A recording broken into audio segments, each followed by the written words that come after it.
We're live. I got one of the better compliments of my career the other day. I had a guy call me about buying certain type of meat for a fundraiser, and first words out of his mouth, he said, I want to call and get my stuff from you because I hear you're not a communist. I said, sir, if I am, I'm a deep plant. A deep plant. I guess we're in there. It's all right. We knew you were monkeying around. I was monkeying around.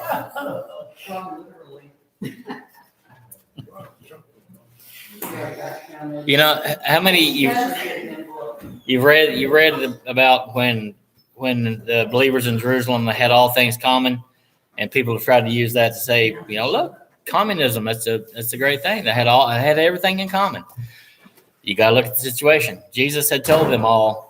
He said they were selling lands, or as one guy dug out, they were selling extra lands. One of them was selling a land was Levite. Levites can't own land of their own inheritance, but they had obviously in a barter or helping somebody else, they took over somebody else's land. So anyway, they were doing this. They had everybody came in for the feast of Pentecost, and the 3,000 no doubt stayed to get disciples. So they got 3,000 people. They got no homes, no fun, probably nothing like that. So Jesus has prophesied that Jerusalem was going to go down. Okay, so these people knew. It's like, why? If somebody gave a prophecy that Salem was about to blow up, would you sell your farm and move? A valid prophecy that God himself said. Okay, well, yeah. So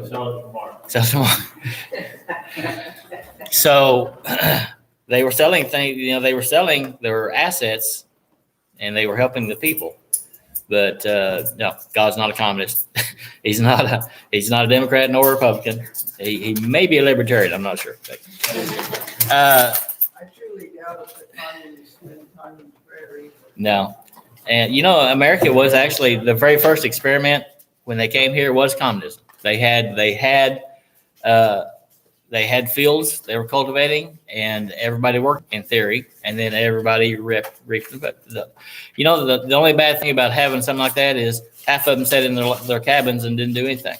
It would be like if we had a community garden here, a lot of people wouldn't show up except for the day you broke ground and the day you pick stuff. You get the little red hen situation. So keep in mind, as this narrative is pushed more and more and more, there will never be what they call equity. It seems to escape everybody's attention that millionaires are trying to take money from thousandaires and give it to hundredaires and calling it equity. And yet at the end, they're still going to be millionaires. Okay. What did Jesus say? He said when Judas griped about the perfume that cost a year's wages, he said, the poor you will always have with you.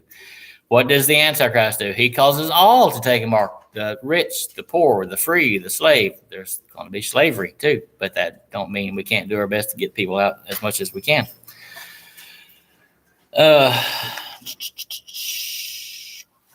This is a time. Jesus said, when you see Jerusalem surrounded, get out.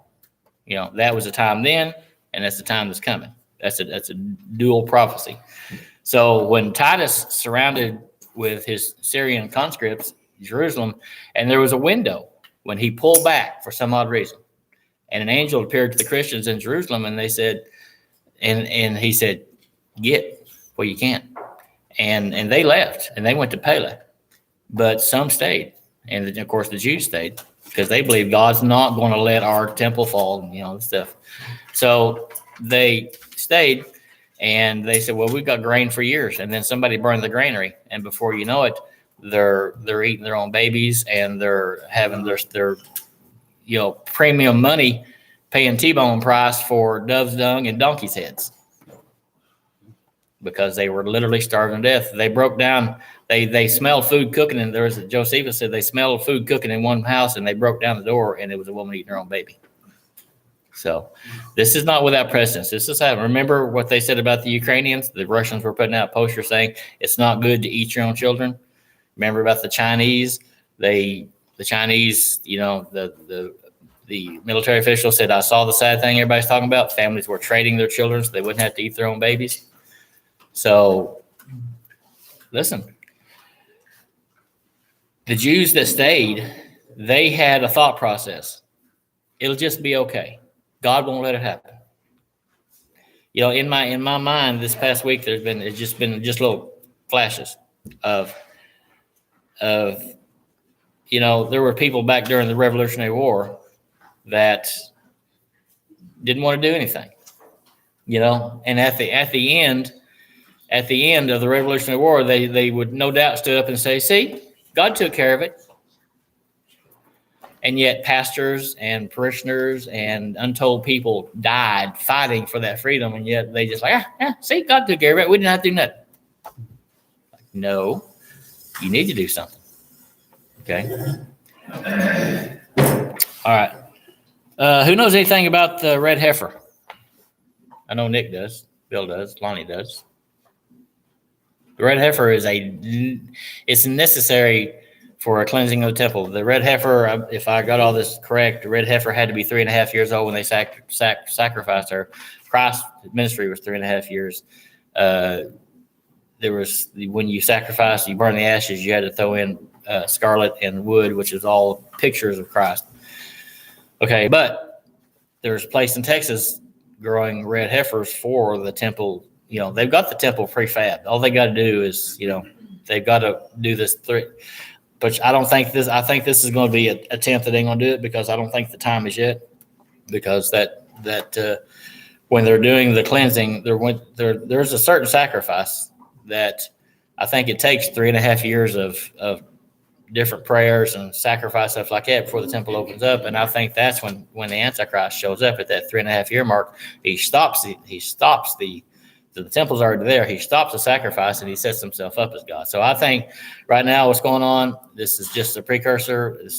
But this thing's got to be 3.5 years old, and it can not have any more than 2 white or 2 black hairs on it. It's got to be completely red. It's got to be perfect.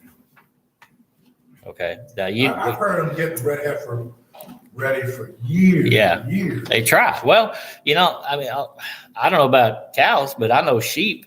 I can have a lamb born just as black as all get out, black as coal, and within a year she's gray. Or the horses, what are those horses that turn white?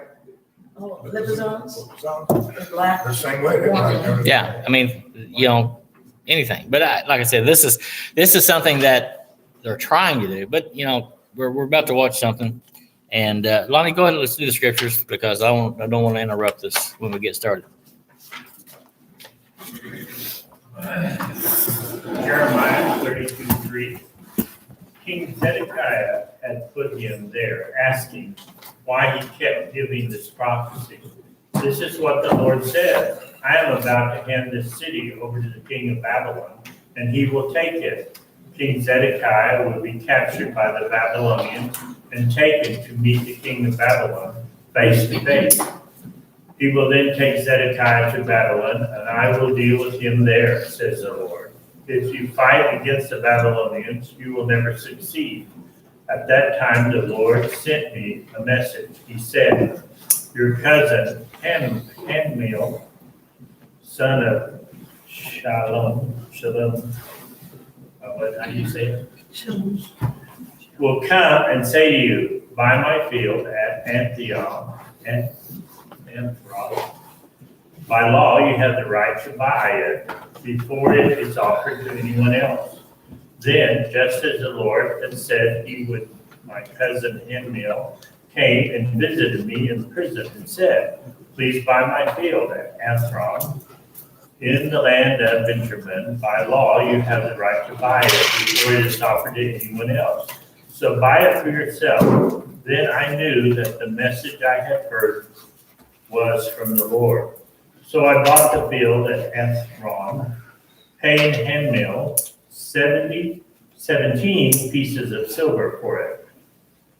32:37. I will certainly bring my people back again from the countries where I will scatter them in my fury. I will bring them back to this very city and let them live in peace and safety. Then will my people, and I will be their God, and I will give them one heart and one purpose to worship me forever, for their own good and for the good of all their descendants. I will make an everlasting covenant with them. I will never stop doing good to them. I will put a desire in their hearts to worship me, and then I will never leave me. I will find joy doing good to them, and I will faithfully and wholeheartedly replenish them in this land. All right. Who knows who Smith Wigglesworth is? You got a better response there. Smith Wigglesworth was a man that God used in extraordinary ways. But he told a story once that caught my attention. Okay, if God's going to have you do something, he's going to confirm it. Just like he gave Jeremiah the message, and then it happened just like that. Okay. Because Smith tells about people who were so anxious to do something for God that they would hear a voice or have a thought saying, sell your farm and go here, and I'll tell you where to go from here. And they would sell their farm, and they would go there. Somebody would meet them, and they would say, now go here. And after the second place they got, nobody was there. Nothing ever happened. And basically he said the devil just took their farms. Okay, if you're supposed to go to mission field, well, just like, Brother Ken, he had a dream of a certain place in a certain country. And then just like Mary took that away in his heart to think about it. And then days or weeks maybe later was at an event where somebody come up to him and said, God said to tell you one name or tell you one word. And it's like, okay. And it was that same city in that same country. This guy didn't know what his dream was. He didn't tell nobody. So if you got something going on, God's going to confirm it. I had a wonderful dream the other night. Yeah, I never dream about my mom, and don't dream much about my dad. Was only been gone a year. But I had a dream that my parents were moving really close to me. They're going to be real close to the house where I could see them anytime I want, but they were going to be just out of sight and just a little north and just a little east of me. And in symbolism and dreams, the Father usually means God. And north and east are very significant directions when it comes to Christianity and faith. And I just think that heaven's getting closer. That don't mean death's getting closer. That means I think that we're going to. Who wants God to use them in dreams? You want to have dreams? Yeah. You want to have visions? Young men will have visions, old men like us have dreams, huh? Yeah. Well, you know why? You know why? Because listen, a vision is like you're just watching a movie. I mean, it's suddenly you've got like a movie playing in front. It's hard to mess up a vision. Dreams have to be interpreted. So you've got to use a little bit of, if you have a dream about somebody dying, laying in a casket, it don't mean that they're going to die. That's a significant thing of, dreams are to be interpreted, and you got to be smart enough. You don't. We have any interpreters? I always go to Sheree Goff. I couldn't sleep the other night. It felt like I was laying on cardboard. You need to interpret. Sheree Goff's been given that. I got kicked out of a group once. I was part of a Christian grief group, and a woman came on there and she said, "I'm having this dream and I can't get rid of it." She's what it is. So I copied and pasted none of her information, none of her name, nothing like that, because that's taboo in any. It's a closed group. So I just sent the information to Sheree, and she gave me the interpretation. I said, hey, I shared your dream with somebody else, and somebody valid and got the interpretation, and I got reported. And the admin from that site said, I can't believe you did that. Well, A, I didn't share any personal information. I just shared what she put out there for everybody. And B, he said, and I can't believe you do something so unbiblical. Well, hello, Mr. Church of Christ guy. Because that's exactly the kind of people that would get upset. Even though I love my Church of Christ brothers and sisters, but they kind of stop where we keep going forward. All right, we're going to watch this. It's going to take about 15 minutes, and then we're going to discuss it. So I don't think we'll be doing any copyright infringements here. In the great free state of Texas. And the Temple Mount Society announced at Freedom Church in Carrollton, Texas, that the Temple Mount Society had found the red heifer. Dun, dun, dun, dun, dun, dun, dun. That happened on December the 21st. And they actually have 22 fully red heifers, all from the great free state of Texas, bred by cattle ranchers that love Israel. So I got a graphic here, and I want to show you guys a couple of graphics. Do you have that, Connie? Right on. So it's graphic number 1, right on. What is that? Okay, it's not the mama, it's actually the baby there, right? That is the red heifer. You have another one that goes with that? Okay.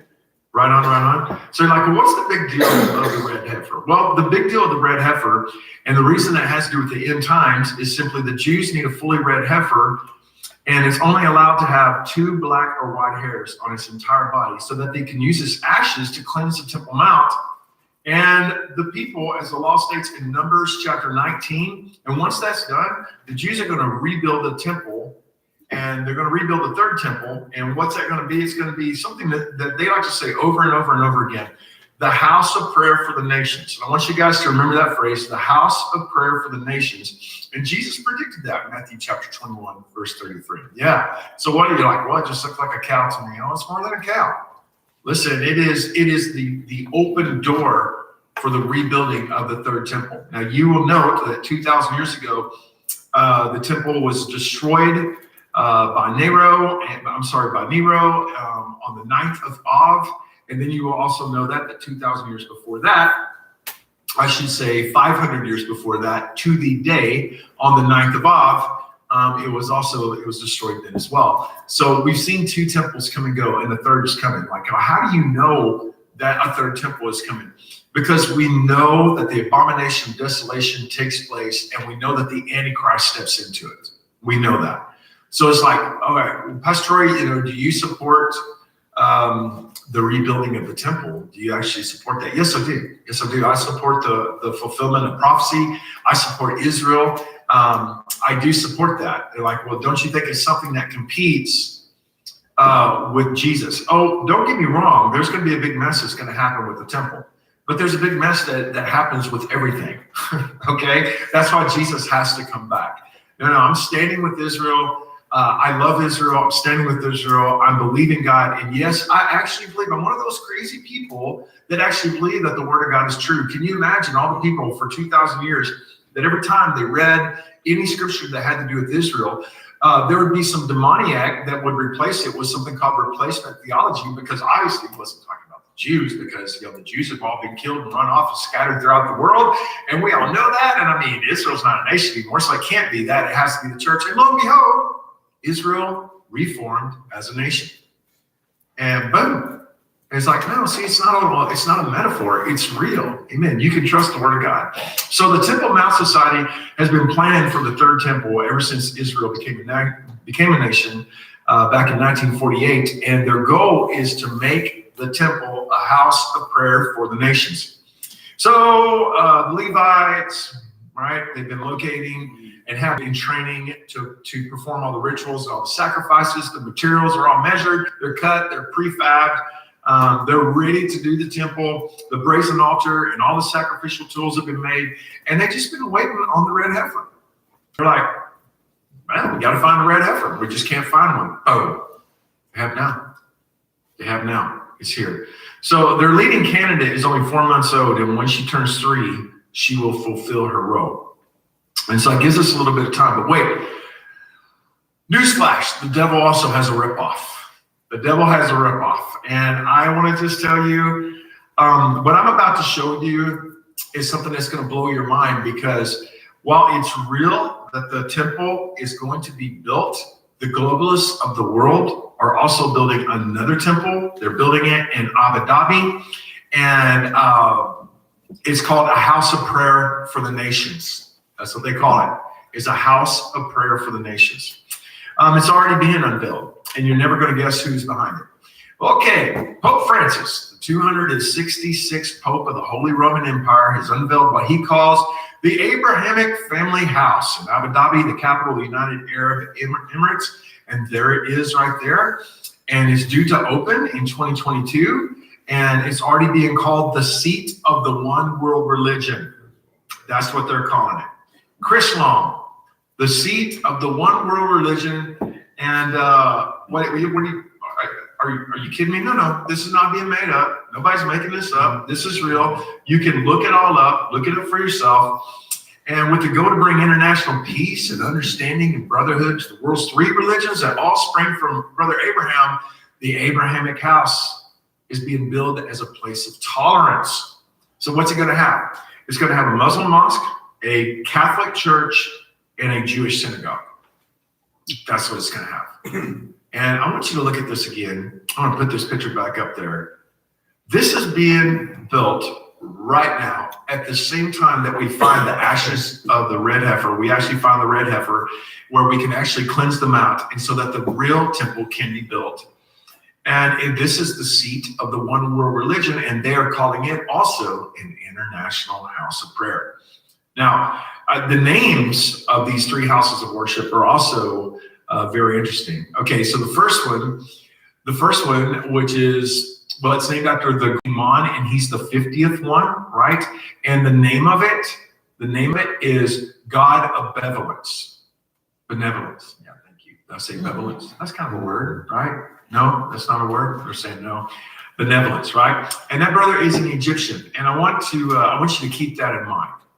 Okay, he's an Egyptian, and then the second one, which is a Christian church or the Catholic Church, is called the St. Francis Church. Now, who's that named after? Well, it's named after the Pope. He named it after himself. That's kind of cool. Right on. Oh, that's pretty slick. I mean, if you're gonna have a one world religion and have a synagogue and have a church, and if you're going to have a mosque, and you're all going to say, hey, listen, we're in the name of tolerance, you know what? We'll just worship each other's gods, and that's what we'll do. I think it's kind of cool to name, to throw your name in there. You know, like I just like to throw that into the ring, if that's okay. And and then the synagogue is called Moses ben Maimon, and he's a 12th century Jewish scholar and philosopher. I'm sure I'm not saying that right, but it means faithful and dependable. Well, this has been in the works since February 2019, and outlined is in the Pope's document on human fraternity. I want you guys to look that up, the document of human fraternity, and you can find all this out for yourself. Okay, so the guy who built this, the architect, and I don't really know how to say his last name. His first name is David. He is a Sir. He's a Brit, and he's from Ghana. And he's like, I just wanted to capture the shared values of all the religions. He wanted to capture all that, and he wanted to house it into one single place. His last name, which is Adjaye, it's like, I don't know, a Daye or something. Adjaye. That name means the judgment of God. Might as well throw that name in there. Oh, man, it is craziness. Okay, so y'all, this has been in the works since February 2019. And again, all of this is in the outline in the Pope's document on human fraternity. So you guys look that up. All right, so the Pope's principal title, now we're talking about the Pope, and he's the one that's involved in all this. His title is Vicar. And vicar is, he's the vicar, right? I mean, that's him. Vicarus Filii Dei. Something like that. Vicarius Filii Dei. Look, I barely speak English, y'all. I don't know what to do with Latin. I don't know what to do with Greek. I don't know what to, but the word vicar does not mean pastor. If you look up, just the word vicar means substitute. That's what it means. So he's the vicar. What does that mean? He means he's a substitute for Christ. That's what he is. Okay, if you do the gematria on Vicarius Filii Dei, D-E-I, but pronounced Dei. If you add it all up together, the gematria on that, it's 666. That's what it is in Roman. It is actually 666. That's what it is. I can also tell you this too, if you want to know about, hey, what are you talking about? I'm talking about the numerical value of the letters. Like in Roman, right? So you have an I that represents a 1, you have a V that represents a 5, an X represents a 10, the next one represents a 50, the next one represents a 100, and then the next one represents a 500. And that's it. That's all the numerals of that's it. Those are Roman numerals. There are no other Roman numerals. So what's 500? Let's just back it down. What's 500 plus 100 plus 50 plus 10, right? Plus 5 plus 1. It's 666. That's what it is. How about them apples? Okay, so this Pope, he is in a place that's called the Vatican. And Vatican means oracle. But also, too, if you look at Vata literally means divining, right? And then can, if you look at the word can, it comes from the word that means serpent. So it's divining serpent. All right, so I want to show you, I want you to check out what's behind the Pope's throne in his great meeting hall right now. This same Pope that is putting together this one world religion. And again, this is not a conspiracy theory. This is all happening in broad daylight right now. They are building a temple in Abu Dhabi. And again, go and check all this stuff out. And it is the Abrahamic family, right? So they're going to have one world religion that is a Catholic church, a Muslim mosque, and a Jewish synagogue. And I'm not making this up, guys. Again, check it out. Okay, I want to show you what's going on in his grand meeting hall. This is directly behind him. And this statue, they call this the resurrection of Christ. And it depicts a disfigured Jesus rising up out of the crater of a nuclear bomb. And if you look very closely, you can see all kinds of craziness going on in that. And it's like, yikes, yikes, yikes. Guys, it's 23 feet high. And 23 is a number that represents death. And it is 66 feet wide. Like, what? Yeah, that's exactly right. And guys, I want to just tell you the 66th verse in the Bible is where they said it's Genesis 3:10. This is the 66th verse in the Bible. I heard your voice in the garden and I was afraid because I was naked and I hid myself. Yeah, that's the serpent, right? It's the result of the serpent. And then, it's all about the temptation. It's all about, hey, being lured in and being separated from God. And then what is the 66th verse of the New Testament? It's this. Matthew 4:1. Then Jesus was led up by the Spirit into the wilderness to be tempted by the devil. So you have man being tempted and he fell, the 66th verse of the Old Testament. And then you have Jesus being tempted and he won, the 66th verse of the New Testament. God, Jesus is so awesome. I love Jesus so much. Well, here's the really creepy part. Now, if you cut this statue in half and if you put a mirror up to it, this is the image that you get. I want you guys to check this out. Like, what the heck? So look, this is not a mold. I mean, this is, somebody made this, okay? So not only does Jesus look really weird, and not only does he look like, he honestly looks like an alien, is what he looks like, okay? But I want you to look at what he's coming out of. You guys recognize that? It's a Baphomet. What is that from? It's from a satanic temple. Like, what? What in the wide world of sports is happening? This is going on in broad daylight, y'all. This is not a conspiracy theory. This is, hey, if you want to look at it, this is what they're doing, and they think you're too stupid and that you're not going to see it. Wow. Okay, here's a photo of a Baphomet from a satanic temple. That's what that is. Right on. Now let's go back to the other one. How about them apples? Okay, I want you to check out this. And this is, okay, where this statue is, okay, and this is at the Vatican. I want you to look at where this statue is at the back of the room. If you turn around and you take a picture, I want to show you this picture.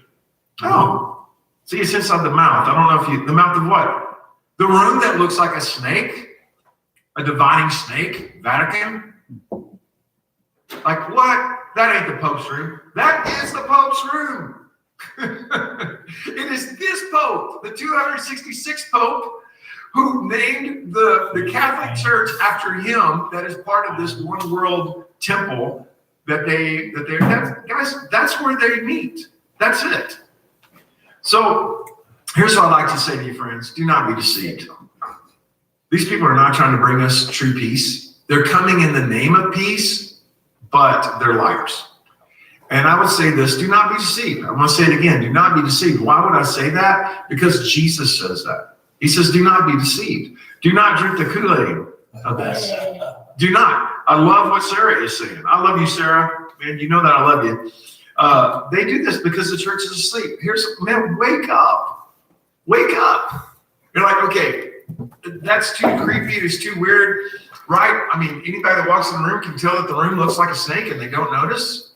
Anybody that walks in the room and sees a statue back there behind it, that it also is weird and demonic and nobody notices. Anybody that begins to look into these things and go, wait a minute, stop, man. Listen, we're lovers of Jesus. We're not going to make a one world. See, listen, if you're Luciferian, you're allowed to still worship Jesus. You just have to worship Lucifer over Jesus. I don't know if you know that or not, but many Luciferians are like, yeah, I'm also a Christian, and they're Luciferians.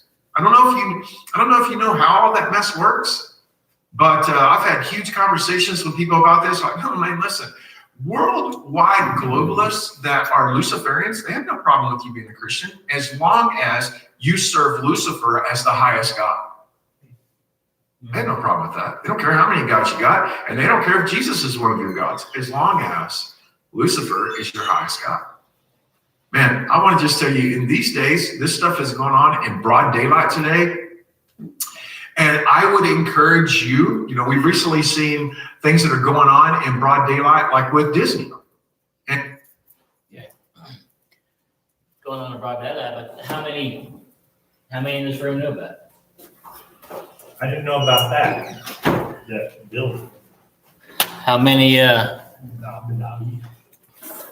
have taken time to watch the Johnny Depp trial? Watch some of it, I don't understand what's Okay. Well, that's just it. We're so distracted by shiny things that they're doing all this. They're doing it in the wild, in the open. Remember when John said, I was carried away in the spirit to a city in the desert? There. They're also building another city called Noam or something like that. I wrote an article about it once. And it's a place of, it'll be tolerance for everybody, except, if you put somebody else second. See, Nero and all them, they were happy with, Caesars were all happy with you serving Jesus as long as you would throw a pinch of incense and say that Caesar was God too. You could have all the gods you wanted, but you had to proclaim that Caesar was God. So it's the people that are going to draw a hard line. And listen, this is not aimed at anybody. I don't know anybody in this room it would hit anyway. But listen, how many people have fallen away in the last 2 years that for decades have said, "Oh, I would die before I take the mark of the beast," and yet they had a 99% chance of living and still didn't come, and that is a 100% chance of death. So this is where God has held our head up to a mirror and He's letting us see exactly who we are. Stressful times are coming. Stressful times have come. More are coming. But at the hallmark of the last church will be we will love each other fervently. And we will take care of each other. And, they're just now, I watched an article last night. They're saying, they got people in government places saying famine is coming. And it doesn't have to be. They could stop a war and plan it right now, end it. I heard Dana Coverstone, I believe, the other day, he said that right when we need nitrogen for our fields, they're passing new laws that makes it harder to ship by railroad, so they're bottlenecking it where it can't get to where it's supposed to go. So Pharaoh said make bricks without straw, and these people are saying make corn with no nitrogen, make crops, make food with no fertilizer. You'll have to work twice as hard to get the same amount, plant twice as much to get the same amount that you had before. So once again, this is not a fear-mongering thing. God will listen. If God will provide however He has to provide, But do not be one of those people who just sit back and say, well, I'm not going to do anything because if he has to, he'll drop manna in my lap. No, what's going to happen is everybody around you will work and grow stuff, and then we'll feel sorry for you and give you something. All right.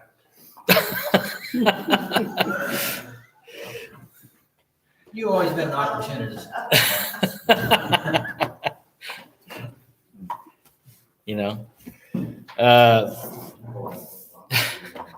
listen. We're in a time when prices don't have to be as high as they are. Every time the word shortage, every time something happens, they use it as an excuse to raise prices.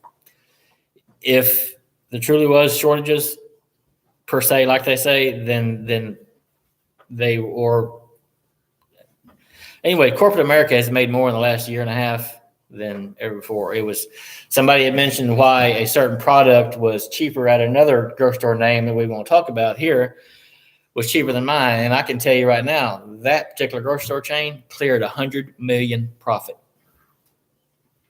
Profit, not gross profit. All these places have, listen, if they're giving it to you here, they're getting twice as much over here.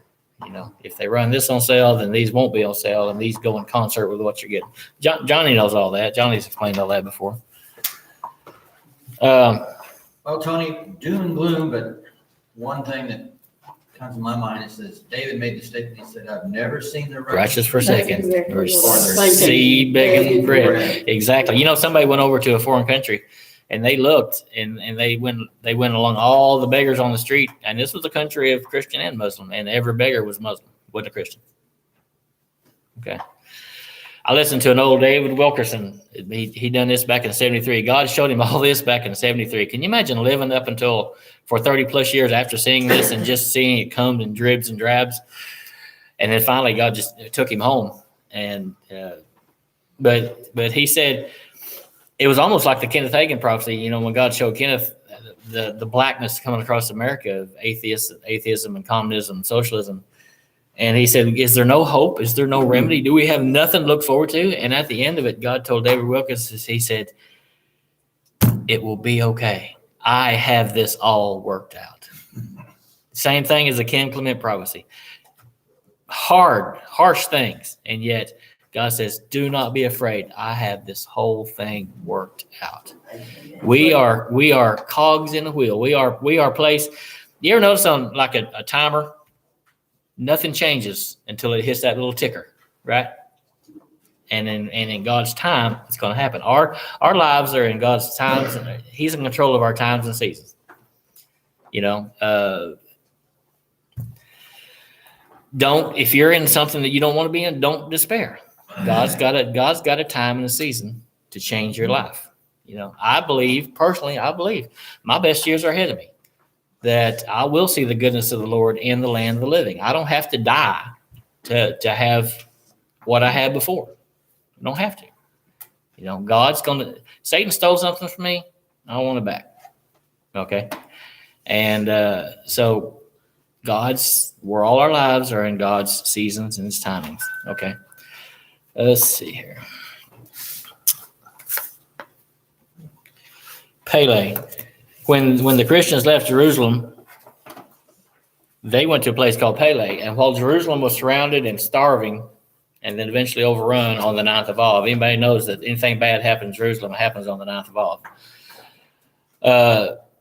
And exactly 9 years after they took the menorah and all that stuff from the Romans, marched it out from them, they overthrew the temple on the 9th of Av. On exactly 9 years later, on the 9th of Av, was when Vesuvius erupted and took out their pleasure center. Okay.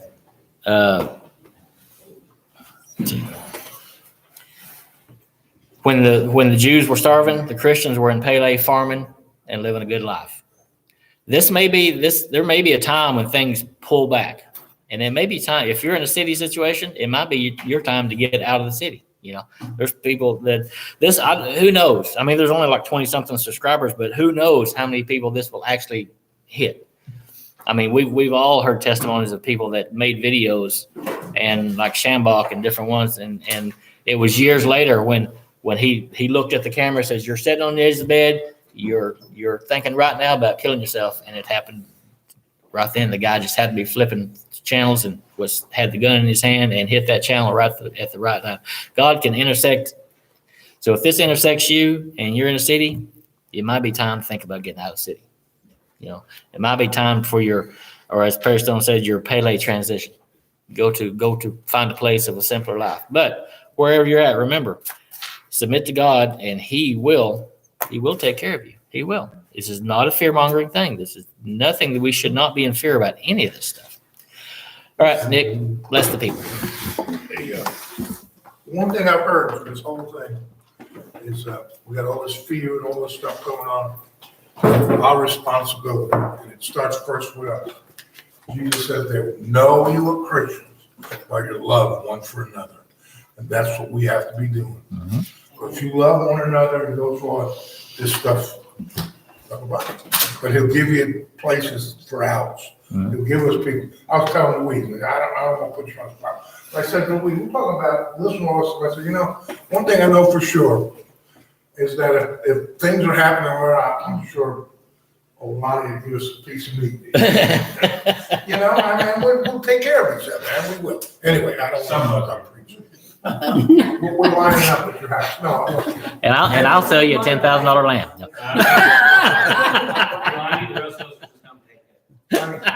No. You know what I'm saying. We all got something to each other. We'll love each other. Yeah, exactly. Exactly. All right, let's extend your hand and receive the Lord's blessing. The Lord bless you and keep you. The Lord make His face to shine upon you, be gracious unto you. The Lord lift up His countenance upon you and grant you His shalom. Amen. God bless you. Amen.